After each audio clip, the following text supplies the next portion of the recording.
All right, cool people.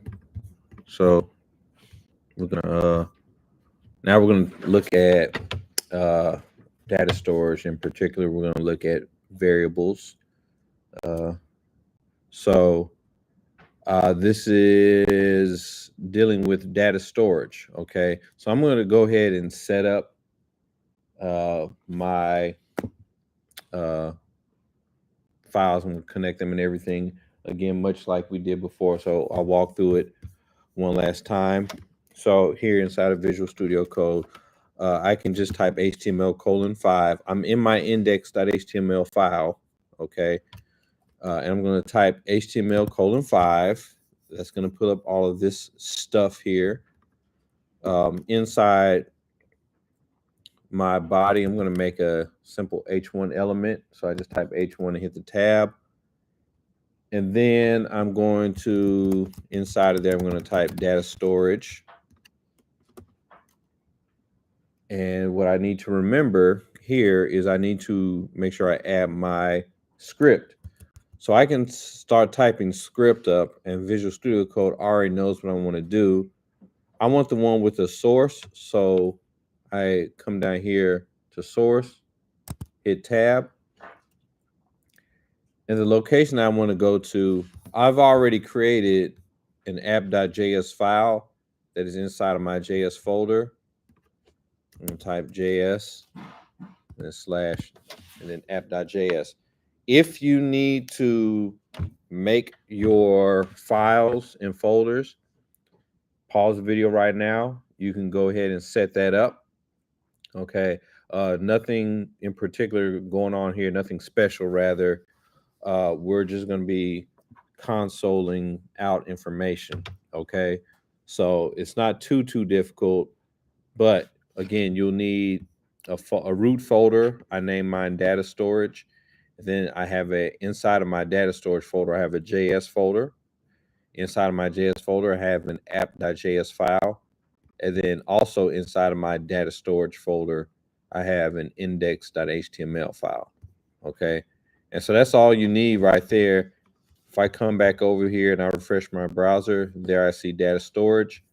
So I'm good to go. Now I want to come over here to my app.js file, and we want to start talking about data storage.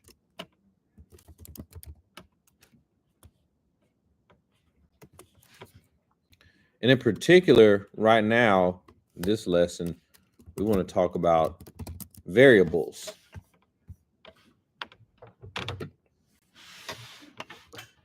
So now we look at the 5 primitive data types. Let's look at how we can store them.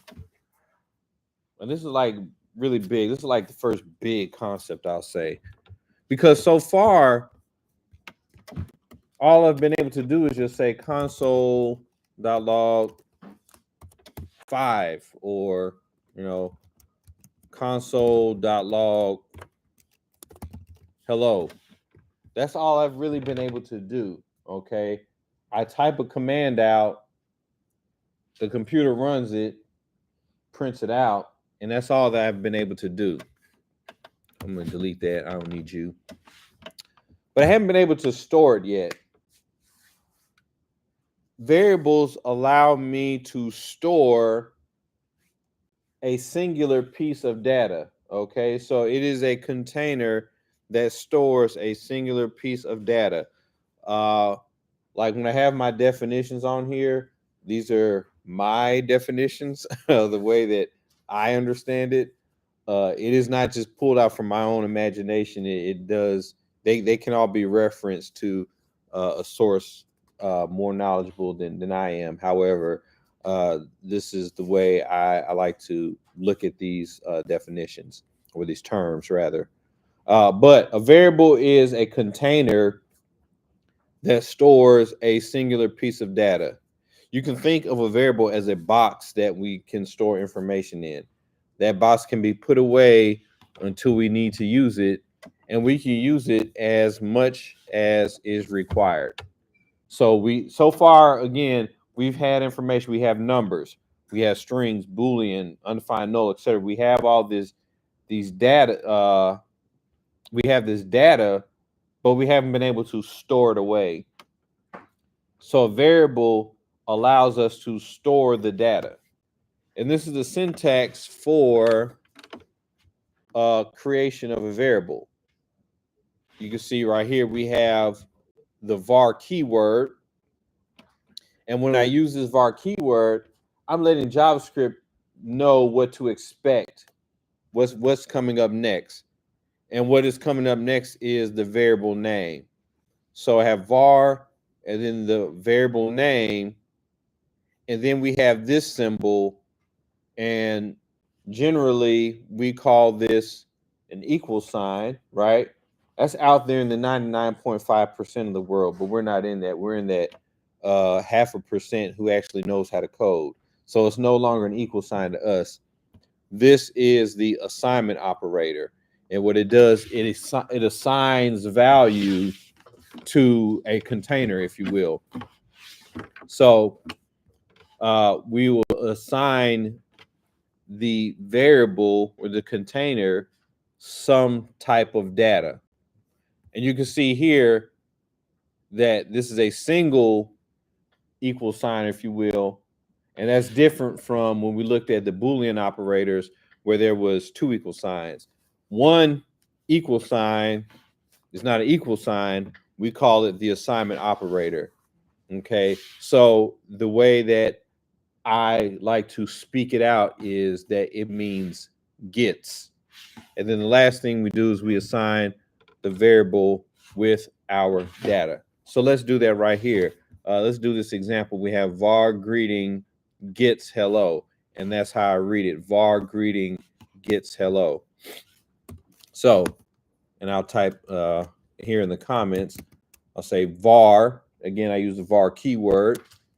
And then var name, or the name of the variable, the assignment operator, and then whatever data we want to give it. So let's do that example. I said var greeting gets the string hello. So what we've done is we've taken the string hello and we've stored it in its own container that we call greeting. Really simple. And so now if I want to, I can say console.log greeting, and what do you think it will return?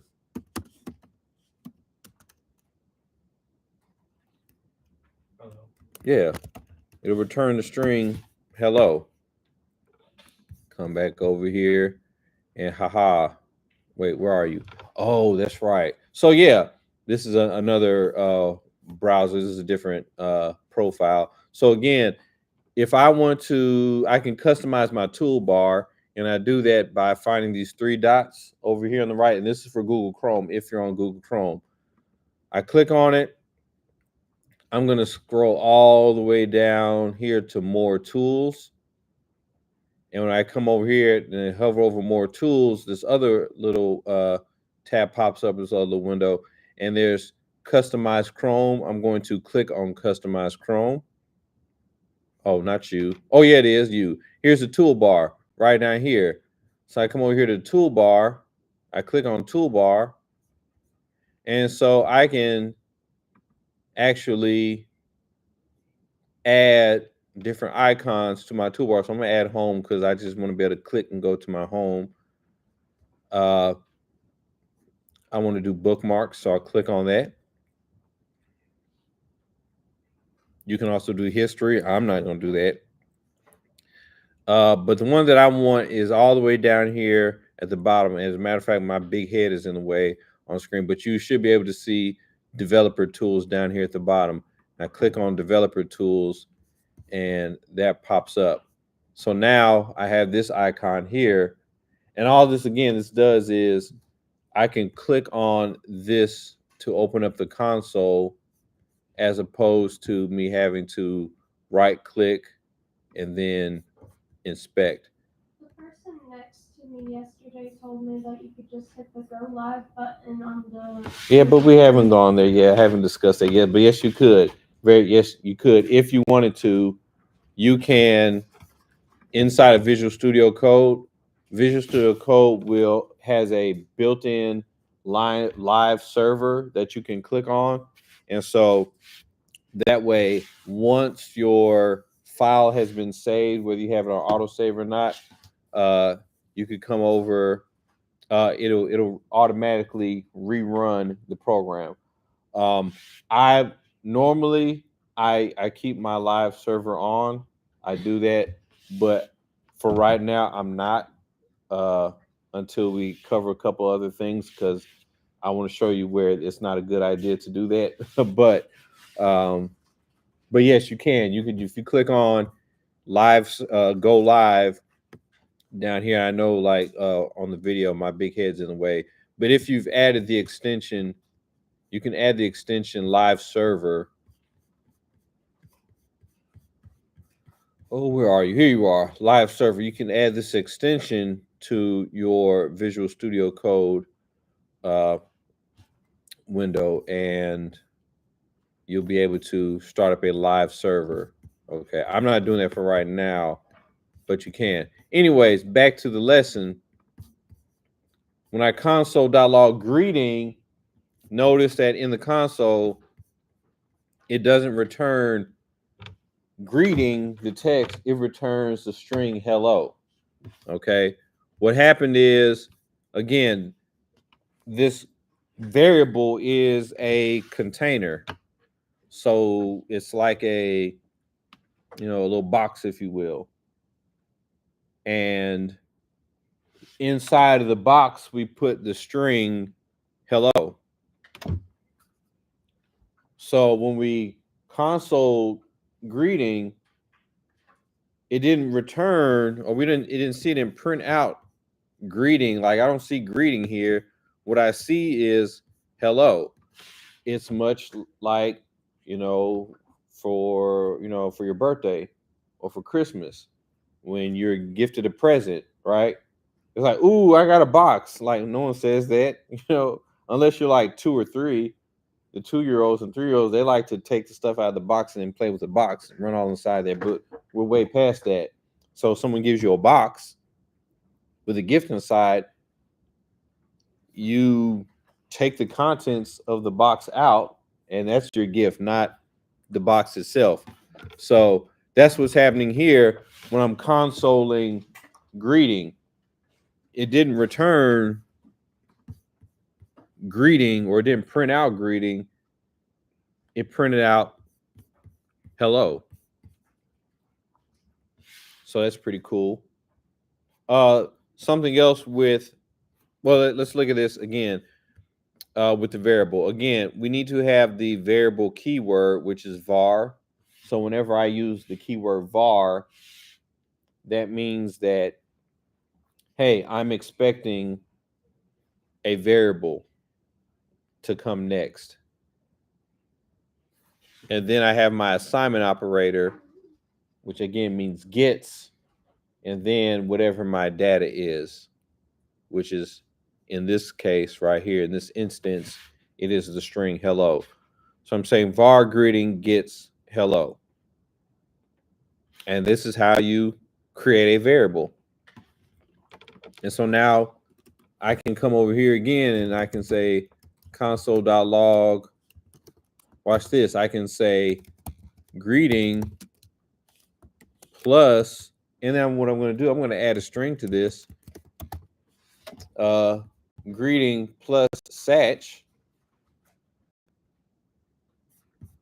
And when I do that, come over here and refresh, and I get hello satch.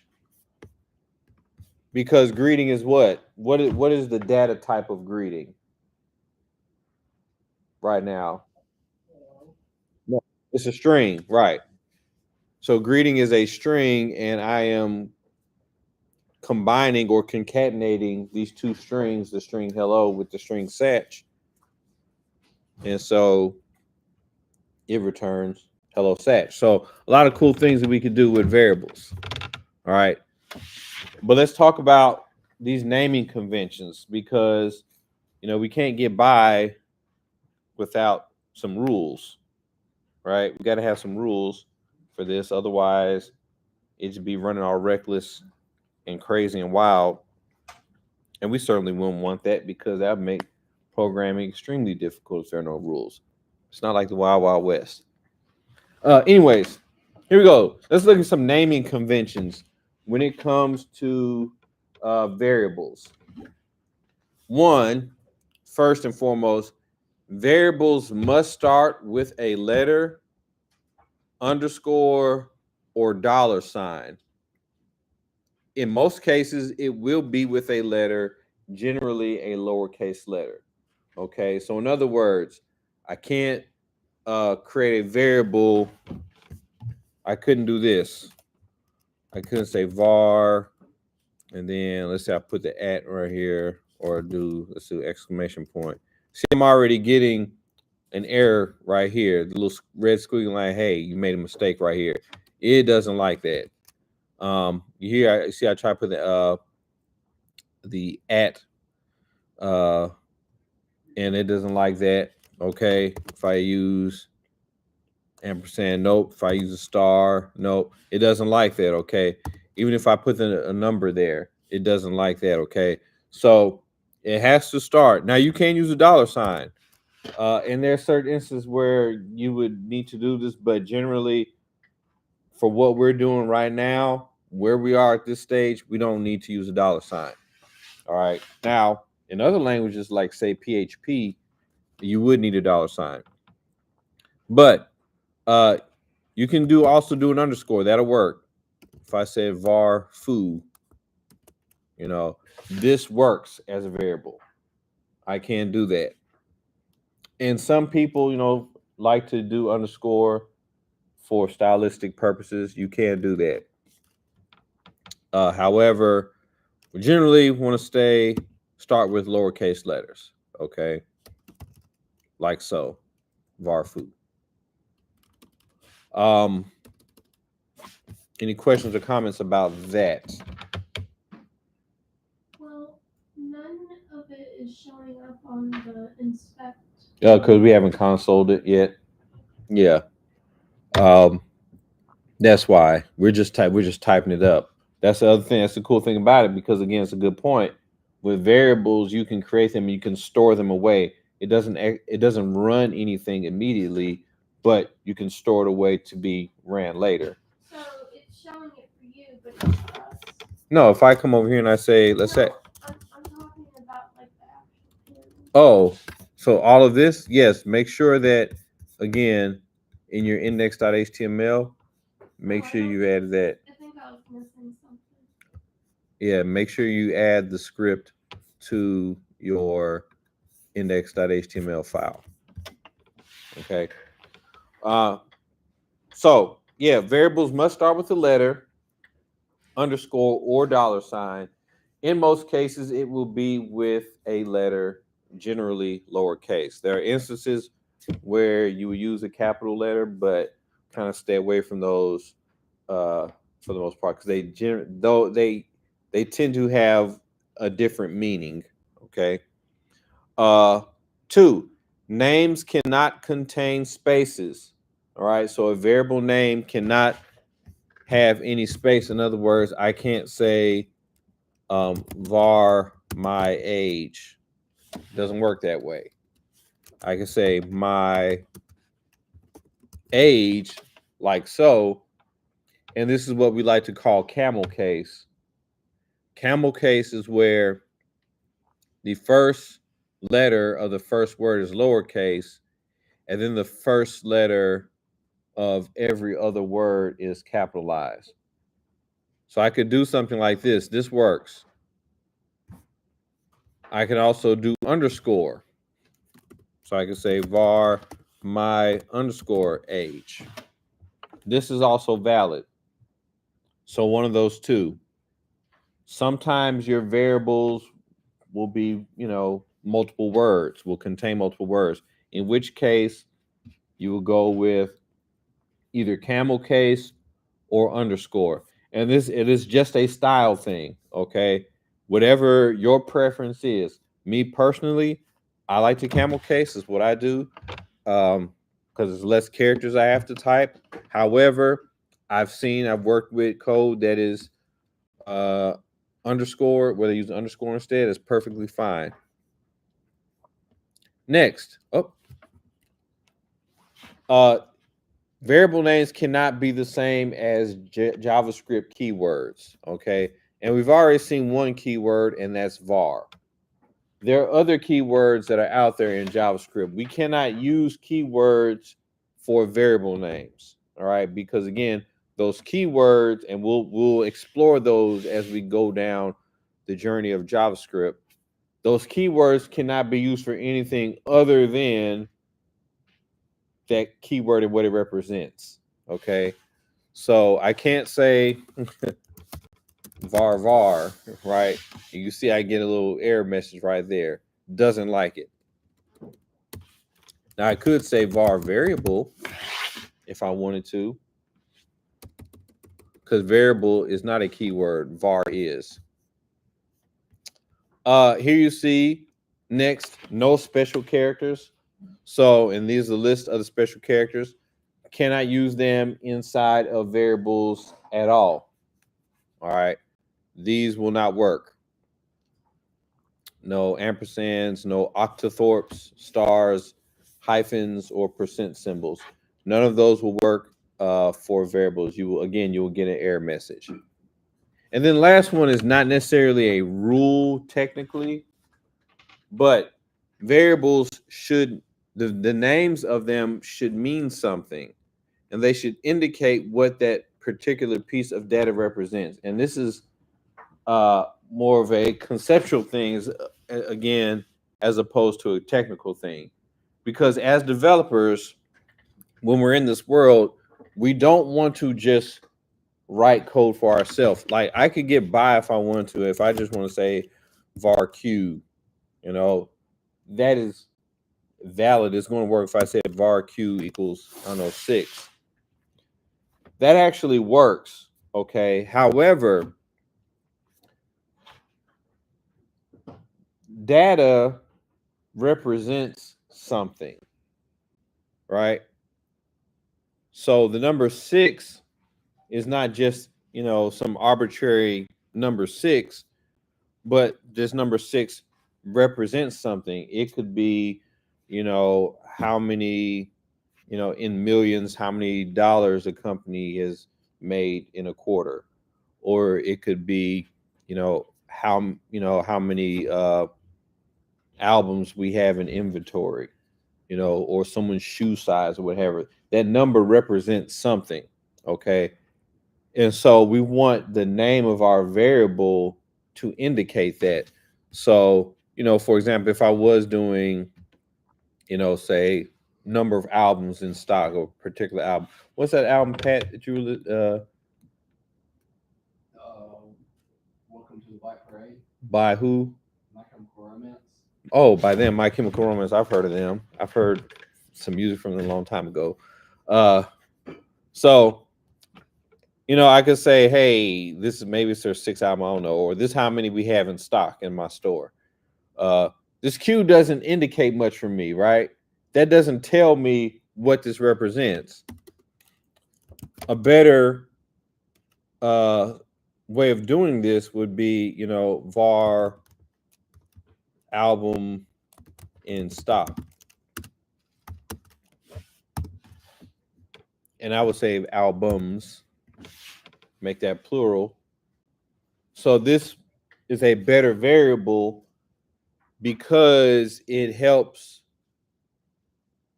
the user, the developer, it helps me to understand, hey, what this value represents. Okay. So again, it's not it's technically I can get by with saying var q gets 6. That's okay. But the better option, the better thing to do is to create a variable name that actually means something. So this is much more readable, and as a developer, I can understand, hey, what's going on here. So yeah, let's look at this. A useful feature with variables is that they can be changed at any time, and that's why we like variables. Again, it's in the name, variable, which means it varies. For example, let's create a variable foo. So I'm going to do that here. I'm going to create a variable foo. Now, throughout these lessons, you will see me use like foo or bar, boo, baz, okay, for variable names. And I just said names need to mean something. I did just say that, right? And I didn't lie when I said that.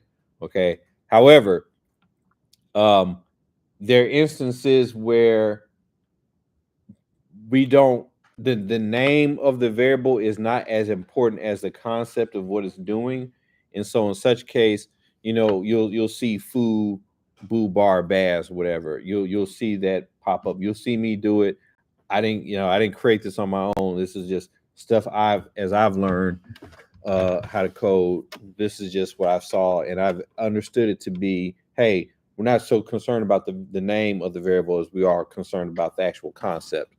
Okay, so here we go. I have var foo, and what we see here, what we've done is we have initialized foo. Okay, I'm gonna put a comment right here. I'm gonna say I initialize foo. This var foo is a valid statement. This works, okay? Which means if I come over here and I console.log foo, let me clear out everything else. Yeah, put a clear somewhere. Do a console.clear. Have that in my back pocket. Okay. So here I'm consoling foo. Let's see what happens when I console foo. I get undefined. That's the first time us seeing this data type undefined. It means that, again, we've initialized foo. So JavaScript understands the existence of foo. However, it has not been assigned any value. So therefore, when I console it, it comes back undefined. That is different from if I said console.log baz. When I console.log baz, I get an error message. Uncaught reference error, baz is not defined. Okay. So that means, again, because it means that I haven't defined baz. JavaScript or this file, this app.js file, has no reference to what baz is. Basically, it just is like not even another language. It's just there's no existence of it. And that's different from here, the line above where I'm consoling foo, because there is actually foo. Foo is right here. I've initialized foo. Okay, so let me remove that right there. So, and I can remove this console right here. I don't need you. So here I've initialized foo. Now I'm going to assign foo. Okay, and in the example, we set foo to be 8. So here I've got foo is set to 8, and I can add that console back.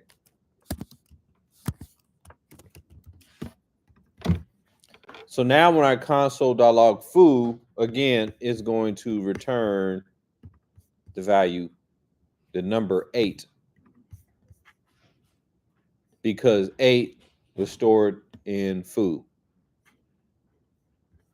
But like I was saying with variables, the cool thing about them and its usefulness is that I can come over here and I can assign foo anything else. So I can come here and say foo gets carry on my wayward son.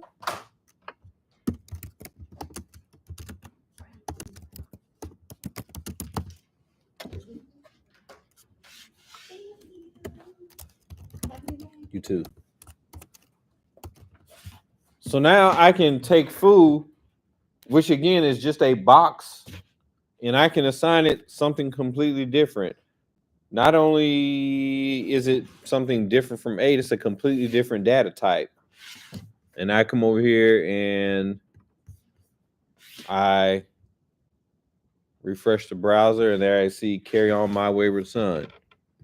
So foo can be changed. My variables can change. I can, store, a piece of data inside of a variable, and then I can turn right around and assign it something else. And it works just fine. Because all that the program is concerned about is the existence of this variable, the existence of foo. Long as it understands that foo exists, then when I print it out, return it, it's going to return whatever it is, whatever data it contains. So let's take some time practicing with this for right now, and practice with this for a little bit, and then we'll go into the next set of videos or next lesson, which would be dealing with augmented addition. Yes. I think I need your assistance. Something happened and now my stuff is all messed up. Oh no. Okay, we'll try to solve it. I'm sure we can. But play around with these for a little bit, and then we'll start. After you're done, then you can go to the next lesson, which will be still dealing with variables, but learn some other things we could do with them.